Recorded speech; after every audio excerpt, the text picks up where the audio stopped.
Section 4. You will hear a lecture about the ecological importance of seagrass meadows.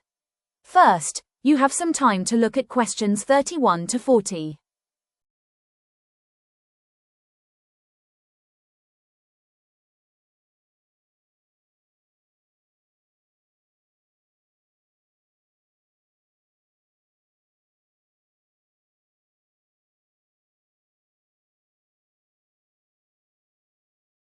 Now listen carefully and answer questions 31 to 40.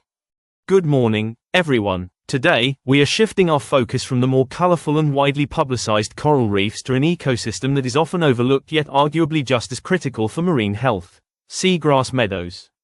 While they may lack the visual drama of a coral reef, their biological and chemical contributions to the planet are immense. To understand seagrass, we must first distinguish it from seaweed or algae. Although they coexist in similar environments, their evolutionary history is quite different.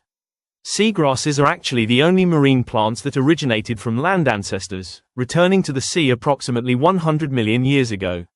This evolutionary legacy means they possess complex structures like flowers, seeds, and distinct roots. It is these roots that set them apart from algae. While algae extract nutrients directly from the water column, seagrass roots can extract minerals buried deep within the sediment. This allows them to thrive in nutrient-poor waters where other vegetation might struggle. Now, let's look at their ecological functions.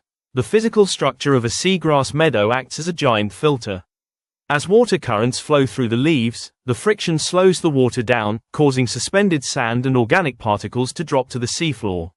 This process significantly reduces water turbidity.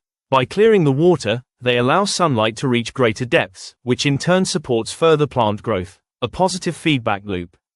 Perhaps their most trendy function in current climate discussions is their ability to trap carbon.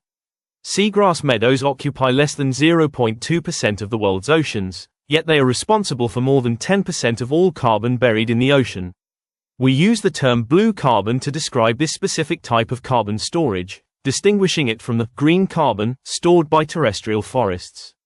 Furthermore, these meadows are hotspots for biodiversity. They act as nurseries for thousands of marine species. Recent studies in the Mediterranean have shown that juvenile fish populations are significantly denser within these meadows. The dense leaves provide essential refuge, hiding the young fish from larger predators until they are mature enough to venture into open waters. However, these robust systems are fragile. The rate of loss is alarming. Some estimate we lose a football field of seagrass every 30 minutes. While storms and natural shifts play a role, the overwhelming driver of this loss is anthropogenic. Specifically, agricultural and industrial pollution is the leading culprit. When excess fertilizers wash into the sea, they cause algae to bloom uncontrollably, blocking sunlight and effectively smothering the seagrass. Physical destruction is another major issue. In popular coastal tourist areas, we see extensive damage from boating. When boat anchors are dropped or when propellers hit the shallow bottom, they tear out the roots, leaving deep tracks or scars. These gaps fragment the habitat and, surprisingly, can take decades to heal, as the sediment becomes unstable and difficult for new seeds to colonize. Biological threats also exist. We must not forget the wasting disease that struck in the 1930s. It was caused by a marine slime mold, or mold for our American listeners, which wiped out 90% of the eelgrass in the North Atlantic.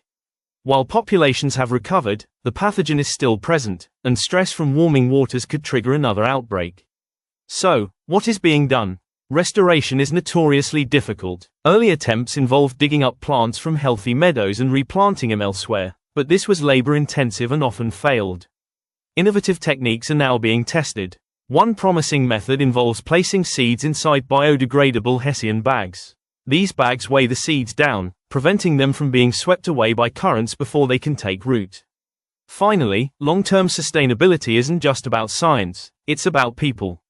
Restoration projects that fail often do so because they ignore the human element. The most successful projects are those that actively engage the community. When local fishermen and residents understand the value of the meadows for their own livelihoods, they become the most effective guardians of the ecosystem.